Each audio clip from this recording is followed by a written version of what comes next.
Good morning, good morning. Good morning, good morning world. This is Grandma G, ang inyong lingkod. Cooking time again. Cooking po tayo at tayo po ay mag-kulto ng ating mga lunch. Lunch po ng ating mahal sa buhay. Lunch to my family. Kasi iba po ang food ni Grandma G. Hindi po siya nakain ng rice. So, ako yung nagluluto para sa aking family. Everyday routine. So, open the fire. Put the casserole. Casserole na itim. Tapos yung telon natin, bubuksan natin. Buksan yung telon. Nan! Lalala! Cooking time! Ilagay na natin to. Ready? So, damihan po natin ang sili para masilahan po tayo. Damihan natin ang ganire para medyo spicy. Sarap. My cooking today. Yan ang aking recipe. May kalamansi na po ako ng pinipiga-pigaan dito na 1 cup. Ayan. May kalamansi juice. Ang aking pangpaasim para organic yung dating niya. Ayan. So, dito para hindi siya maperde kasi baka maperde pa. Mawalan tayo ng ilalagay ng tatanggal nga. Lagyan natin ng a little bit mantics. Little bit mantics o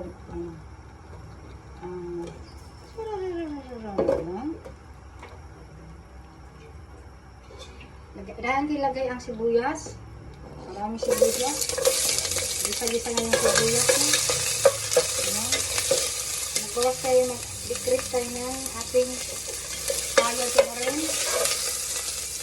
Ilagay si bawang, may kapatirbang bawang dahil Grandma G ay mahilig sa bawang. Ano yung bawang? Okay na bawang. Ayan. Para hindi masyado tayo high blood. Ayan. Medyo lumabas na yung aroma, lumabas na yung amoy. Ang bango na, ilagay natin sa isang katirbang kamatis. Hindi lahat po, para magkulay lang. Gusto ko may sariwang kamatis. So later na yan. Ito, para kumulay lang yung sabaw. Magiging ready. Para lag natin yan. Ang technique dyan para malata yung ating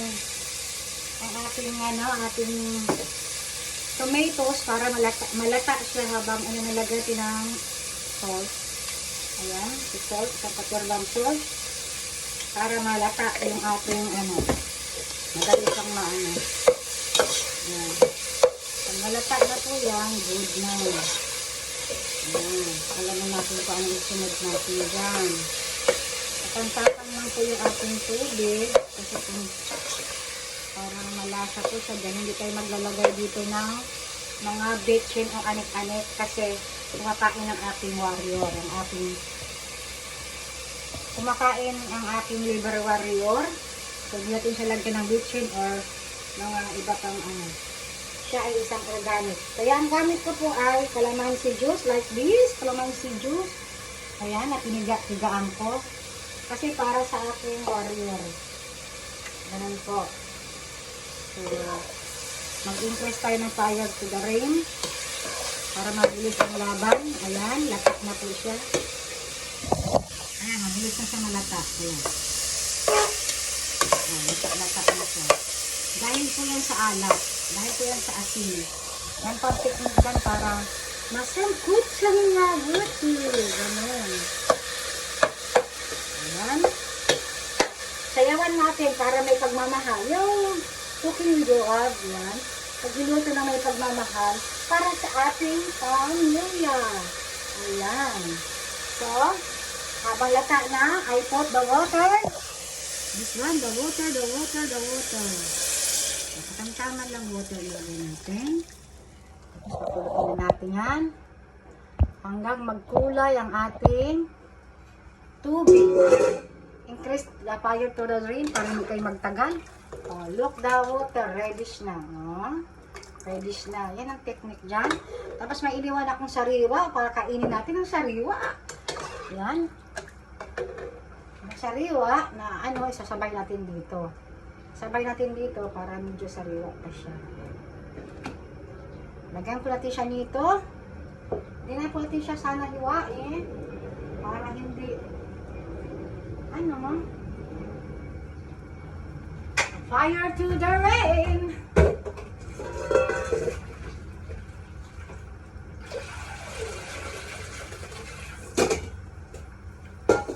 Tapos ihuli na po natin to ha.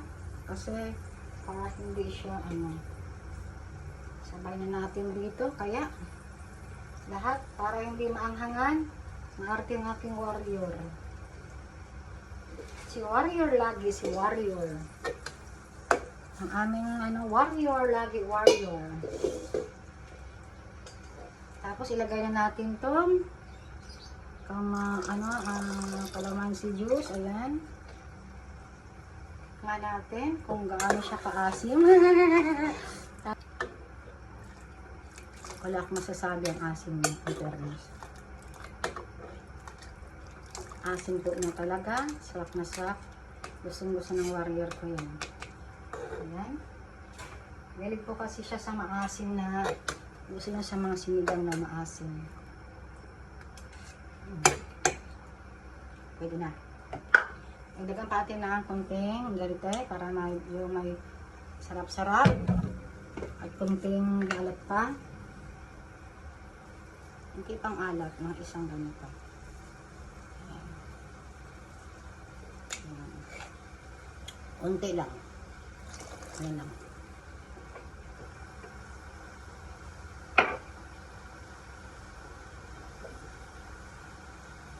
Ilabagan natin to. Si Lady Finger, buo na. Ayaw ko nang hiwain para hindi maglapot yung sabaw. Ayaw nila lang malapot ang sabaw kapag sinigang na. Ganire. Sinigang na ganire. Ayaw nila. Ayaw lang malapot ang sabaw. Kaya hindi ko hinihiwa ang ano. At wala po tayong labanos dahil hindi nila gusto ang labanos. Walang may gusto sa labanos sa aking mga anak. So, ganyan lang po ang luto niya. In fairness. Ayan.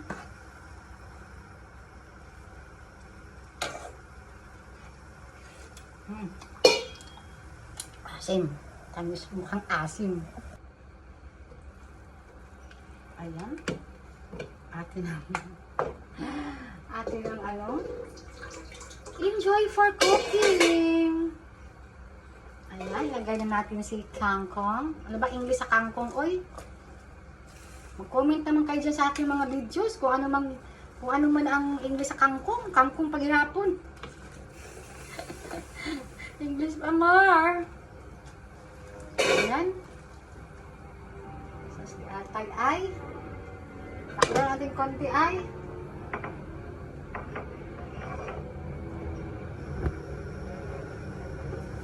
Nag-decrease tayo ng ano. Increase tayo ng ating fire to the rain para mabilis ang ano. Para hindi tumagal. Ayan na, nagkulo-kulo na ski. Kulo-kulo ski na, ayan na. So, pwede na natin itong ilubog ski. Ayan. Pinagsama na yan. Para sariwa siya. Ayan na, ilagay na natin siya. Ayan, ayan. Ayan na po, ha? Malinaw na malinaw sa paningin ninyo. Kung ano ang nilagay ko. Ayan po. Wow. Takpan konti. Nang maluto na ang lahat. Kay sarap-sarap. Sarap na sarap. Eh, di naman nakain siguro naman silang ano. Ang kinakain ko dito ay hipon lang po. At saka yung ano. Pero actually, hindi po talaga ako nakain ng rice.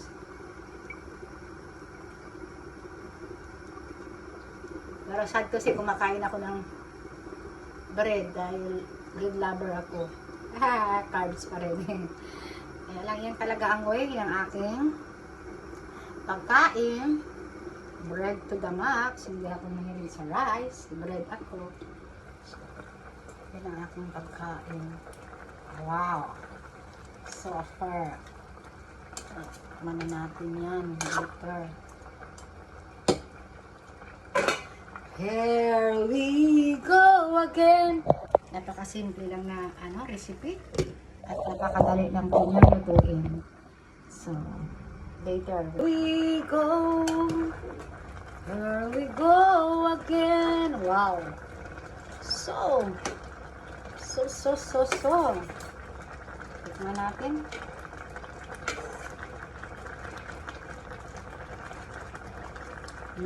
Yummy. Yummy na po. Sobrang yummy. Ayan. So, takpan na po natin siya. Pero hindi pa masyadong hindi ako masyadong naalatan. So, lagyan ng konti ng asin pa. Ayan. Para napaalat na. Grandma G talaga, no?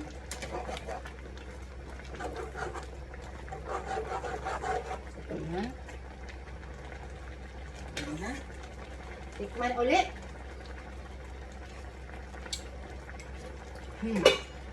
Terrific! Sobrang terrific niya. Ayan. So, thank you very much for watching. Ito si Grandma G, ang inyong lingkod. Patayin na po natin ang isasara na po natin yan. Ayan.